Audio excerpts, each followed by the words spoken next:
What's up, everybody? 41st Acre back at you, Brett, and a special guest, my brother-in-law, Connor. Some of y'all may remember from a story last year. Connor and I have a recurring bet that began last year, and I guess will go until the end of time. And the bet is that whoever wins between Texas and Texas A&M, the loser has to wear the colors of the opposing team for Christmas. So last year, we all know what happened in that game. Texas won 17-7 in College Station for the first time in whatever 15 years or something like that. And let me just pull up a little window here so everyone can kind of remember. And so, with that score of 17-7, that made Texas the victor, and Connor, an avid A&M fan, honorable person too, decided to go ahead and wear the Longhorns colors. And so that is the shirt that I'm rocking today in remembrance of that fun event. But that is Connor. So, Connor, welcome to the show. Thank you. Well, I mean, AI is getting scary realistic these days, just based on that picture. But yeah, happy to Deep be here. Thanks fakes. for having me on. Yeah, Mm-hmm. Deep fakes. We're all about deep fakes on the 41st Acre. yeah, you guys do a Um, good so job. I wanted to bring Connor on here to give some different perspective, and I think Justin's going to bring a friend of his that's also an Aggie fan on to give some perspective. A&M is having an unprecedented type of season. Typically, A&M is one of those teams that seems like they come out pretty hot to start the season, and then you get to late October, November, and the crash crashes. And here it comes. But this year, it looked like it was kind of going to happen against South Carolina, down 30-3, but they overcome adversity. They win that game, handled Samford, and here we are. A&M's at 11-0, a chance for a perfect season. Probably their first perfect season in program history, or at least since the last national championship, which was before World War II, I believe. Yep. Um, so, a pretty big opportunity here for A&M, but a really exciting year for them. I know the Aggies are all thrilled, especially with Elko coming in and kind of just building that program in 18-month turnaround for him to get it to where it's at is pretty remarkable and really good for that program. But still, you have to play Texas, a very talented team, regardless of what the record says. You have to play it in Austin in a very intense rivalry situation. So, Connor, a couple questions for you. Just on Yep. the season in general, what's been the biggest surprise for you so far? Biggest surprise, I mean, how we've handled some of these adversities has been very impressive. And you touched on the South Carolina game, but there's a few games that at halftime we might not have been winning against good teams. LSU, we were down. South Carolina, obviously, we were certainly down in that game. And just watching us fight back through some of those battles and just really never giving up has been really fun to watch. There's kind of a joke with Aggies of Elko's halftime adjustments, and the South Carolina game especially. Everybody was tweeting, "We have to hear the halftime speech." And Elko responded after the game and basically said, "It wasn't anything I said during the halftime of the South Carolina game, but really facilitated, or really was facilitated months prior before the season started. That's when um, the halftime speech, quote unquote, was really given, and just showing our identity and forming a culture of just never giving up and staying positive and keeping going while the times are tough." So that's been really cool to watch. LSU game is another one that we were down at halftime. Yeah. Really came out strong in the second half, and it just was. I mean, we looked very good in that second Domination. half. So Domination. yes, and those are two great. I mean, LSU has a great defense. South Carolina has an excellent defender as well, and a solid unit. So just battling adversity as well. A couple injuries as well. Specifically in the running back group, we've really been able to answer strong with Le'Veon Moss's injury. Still having very productive statistics on the ground, and just really battling back, I guess, in short, when things might not be going our way. Yeah. Yeah, A&M's surprising to a lot of folks too. But I mean, you kind of saw some of this last year, and granted, it was Elko's first year as the coach. He's still installing his own system. He's still installing or trying to get the right guys there. But in that same game against LSU, right, is when they made the change from Wigman to Marcel Reed, and Yep. y'all were down at halftime. What's his name? LSU's quarterback Nussmeier is playing a great first half. Y'all are down, and then all of a sudden, the wheels fall off for LSU, and A&M turns that game around, and that's kind of when people started recognizing A&M as somewhat of a powerhouse. And then, of course, you get to November, and the wheels did fall off in November. I think you consecutively lost to Auburn and South Carolina, Right. Yep. something like that. Yeah, and both games that A&M was a heavy favorite in and should have won, had a chance to control their own destiny, get to the SEC championship. But like we said, that November plague hit and it really hurt them. And then we know what happened a couple days after Thanksgiving in College Station to ultimately kind of end what looked like a pretty successful first season for Elko. And then taking that, turning it into this season, having some of those moments where, hey, it looks like this game could go either way, and being able to overcome some of those has been significant. I mean, we just talked about the South Carolina comeback, but I mean, think about the Notre Dame game at the beginning of the year. It was very similar circumstances, backs against the wall. You got to go score here, and ultimately, you put the ball in your playmakers' hands and you go and win that game. Right. Yeah, definitely a couple of games that felt like historically we would lose being in certain positions. The Notre Dame game, like you said, South Carolina. A few games where just Marcel's been excellent in the clutch, and I think he was solid last year too, but has obviously developed greatly in the offseason and this year. But yeah, it definitely feels like a different team, and there's kind of a battered Aggie syndrome where the wheels do typically fall off towards the end. As you mentioned last year, had a rough stretch there, but I mean, great vibes right now, 11-0, and Yeah, absolutely, and and upwards. as they So should yeah, be. it's exciting. Yep. But yes, I to mean, your and that, point, yeah, big test this week. I think. I mean, Notre Dame is an incredible team as well, but um, outside of that team, just probably the best program we're going to face. And of course, with the rivalry, anything can happen, and it's going to be a lot of pressure, a lot of energy in Austin. So it'll be exciting. yeah, absolutely, and yeah, it's going to be loud. I mean, this is the first game in Austin between these two programs in 14 years, I think. So it's been a long time since the Aggies have gotten a hand have got to head to Austin and play this game.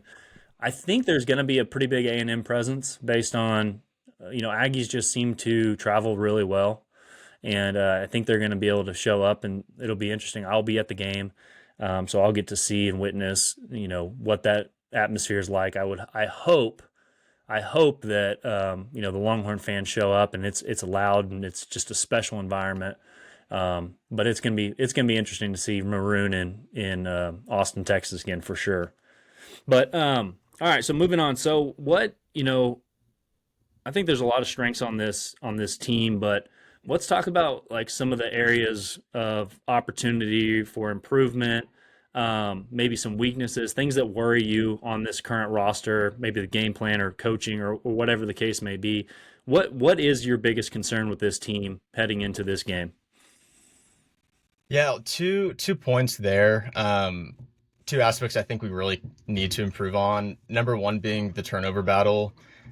This year we're Hmm. -5, which sits us around, I believe, 108th in the nation. So finding opportunities to create turnovers and create momentum in a very presumably intense game is going to be big.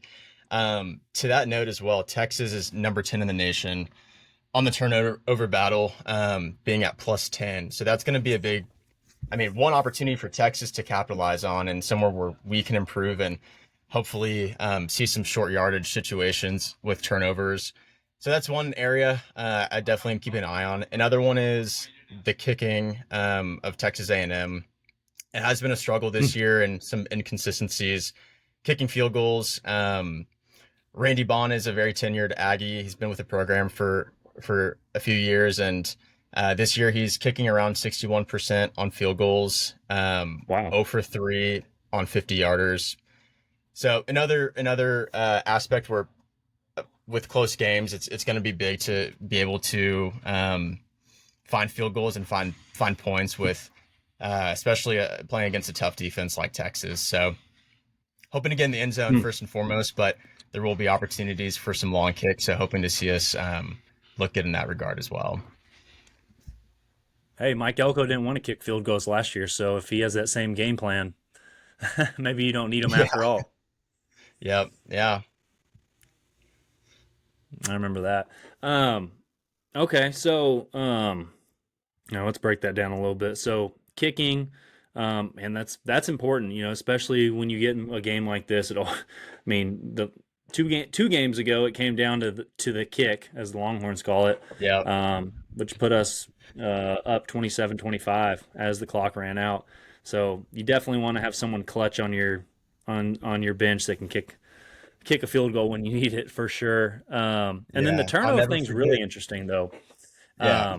because Texas does seem to take the ball away a lot. We don't have a ton of interceptions, but um, strip fumbles and stripping the ball out of the quarterback's hands. A lot of turnovers on downs. Our defense can makes a lot of stops on fourth down.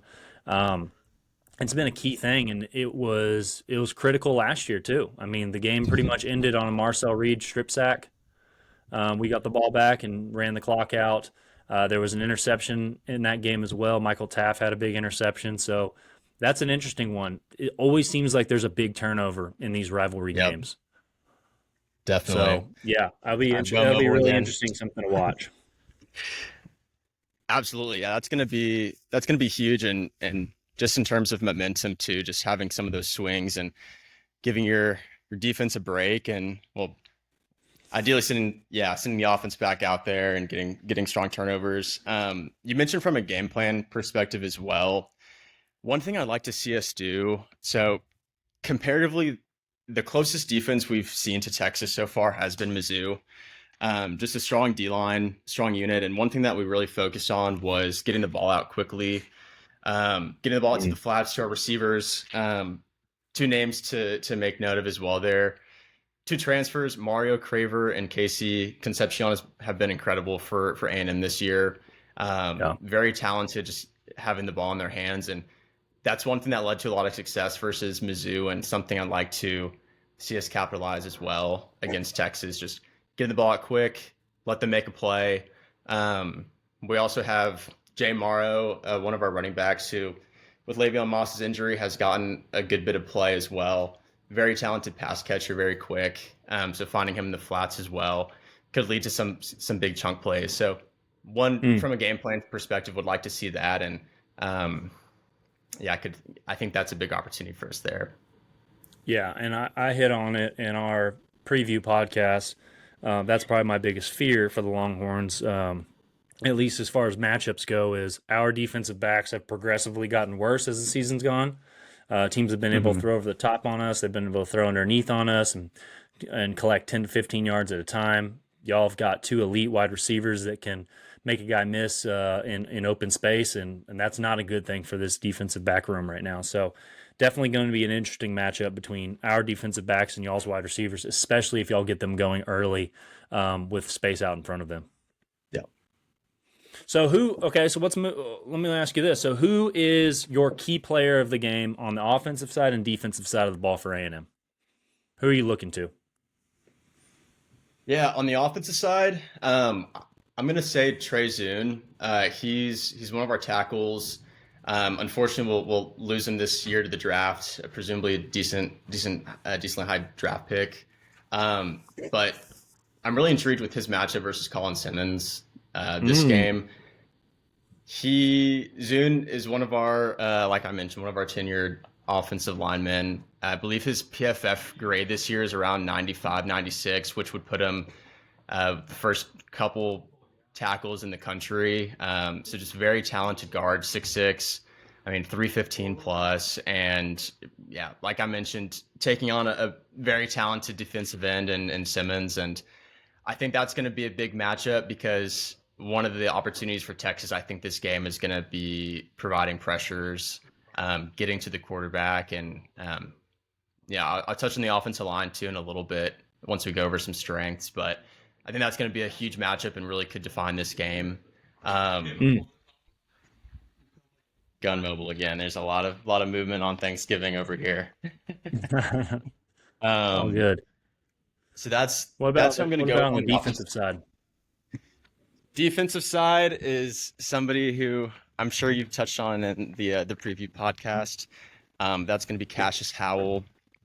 Yeah. 11.5 sacks this year, leads the SEC.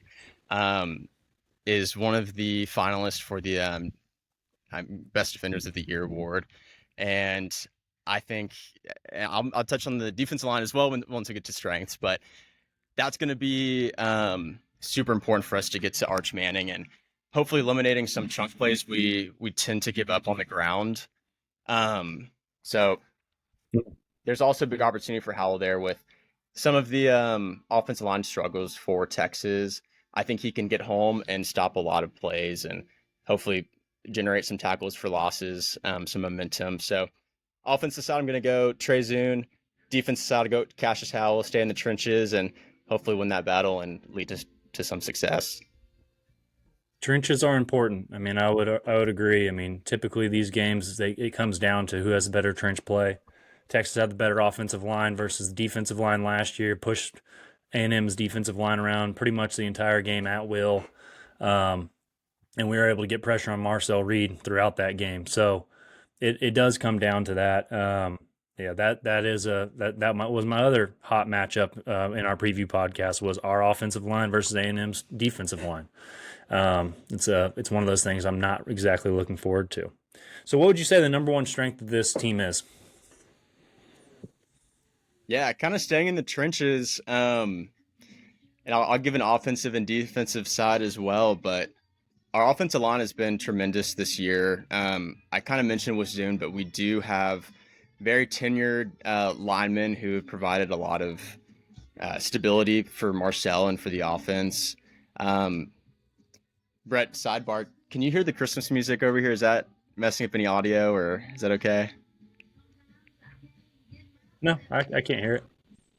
You're Okay, good. good deal. But on the offensive side, I mean, the line, we only allow one sack a game, which ties us for first in the SEC. Last seven Mm, games, we've only allowed 5 sacks. So speaking of momentum going to this game, keeping up that success of protecting Marcel, and um, we kind of mentioned the A&M passing versus Texas's cornerbacks. It could be a big opportunity, and keeping Marcel upright is going to be a huge factor in finding success through the air. Um, yeah. Last thing to touch on for the O line, and I mentioned some of our other running backs stepping in lieu of Le'Veon Moss's injury, but they've been a huge factor in keeping that success on the ground. We average around 195 yards a game rushing, which puts us top 3 in the SEC, and that's without our starting running back coming into the year. So having that Yeah. stability and having those tenured guys has really anchored the line, and I mean, is a huge part of the success of the offense so far this year. Um, in the same vein, on the defensive line, they've also been excellent. I mentioned Cassius Howell leading the SEC in sacks. Um, Texas A&M's defense is also number one in the nation on third down stops. So we only allow about 21.5% of third downs to be converted to first down. So that's a big part of the defensive line. Howell, Albert Regis, a couple of those guys just really anchoring the D line, and the big opportunity there with, maybe you'd agree, a Texas offense who might not have found stability in the running game yet, but still very talented rushers Right. in Arch Manning and Weissner. So kind of keeping that trend and yeah, like I mentioned, just trying to avoid some of those chunk plays that unfortunately we do tend to give up here and there. So having some stability there is going to be big. Mm, yeah. Yeah. It'll be interesting to see how Texas, how their offense is going to play. I mean, the offense, from the Longhorns' perspective, the offense is progressively gotten better each game. Yeah. And there's been some setbacks and stuff like that. Like we weren't as good against Georgia, but keep in mind Georgia's a very, very talented defense. Um, and I Yeah, would have to definitely. say, as far as confidence goes in our offense, like it's at its highest right now. certainly compared to what it was at the beginning of the year. Arch Yeah, Manning is seemingly finding his groove. I think you and I were talking about this yesterday, but Arch Manning's passing statistics are nearly identical to Marcel Reed, which is pretty phenomenal given where he started the season. He's thrown for 7 interceptions, like 23 touchdowns or something like that, and 2,700 yards. So he's having himself a great second half of football. But this definitely. is the game where it comes down to a lot of times it comes down to who the better quarterback play is and who can make the plays. There's Yep. hero circumstances that have to happen. Is Marcel Reed going to be that guy? Is Arch Manning going to be that guy? Is it going to be a shootout? Are they going to go head to head, toe to toe on this? I don't know. It's going to be an interesting one. But all right, give me your prediction for the game. First game in Austin in 14 years. A&M, the number 3 ranked team in the country, travels to one of the more talented programs in the nation with talent all over the place. Maybe the record doesn't necessarily indicate how good they are, but I think they're a very talented bunch. They're going to give them some trouble. So, what is your prediction? What is your score prediction? My prediction, I think it's going to be a very close game. I think that this game's going to be won in the trenches, and I'm going to give A&M the edge there. But like I mentioned, it's going to be a close game, and with that, my final score prediction: Texas A&M 35, Texas 31. Wow. So, if y'all heard my podcast from yesterday when we posted it, my prediction was Texas 35, A&M 31. So Oh, we just have interesting. inverse Okay. scores here. Yeah, yeah, that's an interesting one. So it literally could come down to it. I do hope Yeah. it's a close game. I hope it's an exciting game. I know DKR is going to be popping tomorrow night. Like I said, I will be there. I'll be there very early. I think my plan is to get down to Austin around 1:30, 2 o'clock, just check out the atmosphere, cheer my Longhorns on. But Connor, thank you so much for coming on the show. It was great having you. We'll have to Thank bring you. you back on, in the future, and we'll definitely be getting a picture on Christmas. And I'll make sure I buy you a brand new pajama set after the Texas hangs that W on you once We will again. see, but yeah, thanks for having me. Safe travels to what's that? Nothing. Oh, um, sorry, my it's skipping a little bit, but yeah, thanks, man. This has been fun. I think it's gonna be a great game. Will not miss not watching it with you, unfortunately, but yeah, have fun in Austin and be nice to the Aggie fans that you see. Oh yeah, always cordial, always cordial. All right, There you we're go. out. 41st acre. Take care.